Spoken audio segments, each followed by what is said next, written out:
मायरा के ऊपर से इल्जाम हटाने के चक्कर में अरमान ने अपनी जिंदगी खो दी। जी हाँ दोस्तों, यह रिश्ता क्या कहलाता है कि अपकमिंग ट्रैक में हमें देखने को मिलेगा कि जब अभीरा और अरमान दोनों ये फैसला कर लेते हैं कि चाहे कुछ भी हो जाए, वे मायरा पर लगा इल्जाम हटाकर ही रहेंगे।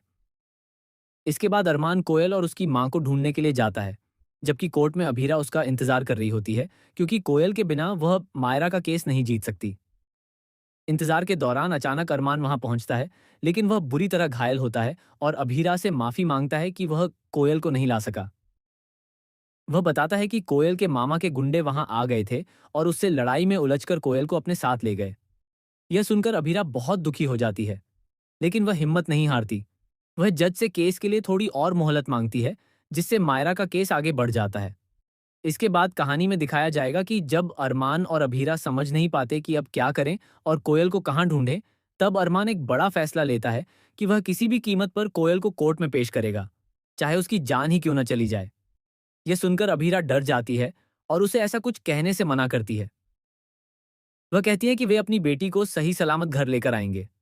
इसके बाद जब अगली सुनवाई के लिए अभीरा कोर्ट जाती है, तो अरमान फिर से कोयल को ढूंढने निकल पड़ता है।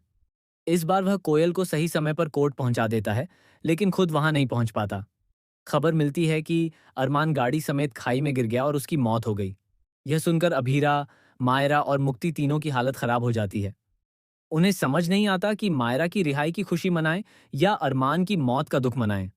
उनकी जिंदगी में दुखों का साया छा जाता है और एक बड़ा तूफान आ जाता है, क्योंकि विद्या इसका इल्जाम अभीरा पर लगाने लगती है।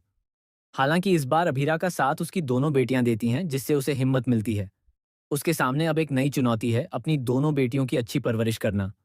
साथ ही वह अरमान की यादों के सहारे जिंदगी बिताने लगती है। लेकिन आगे कहानी कौन सा नया मोड़ लेगी?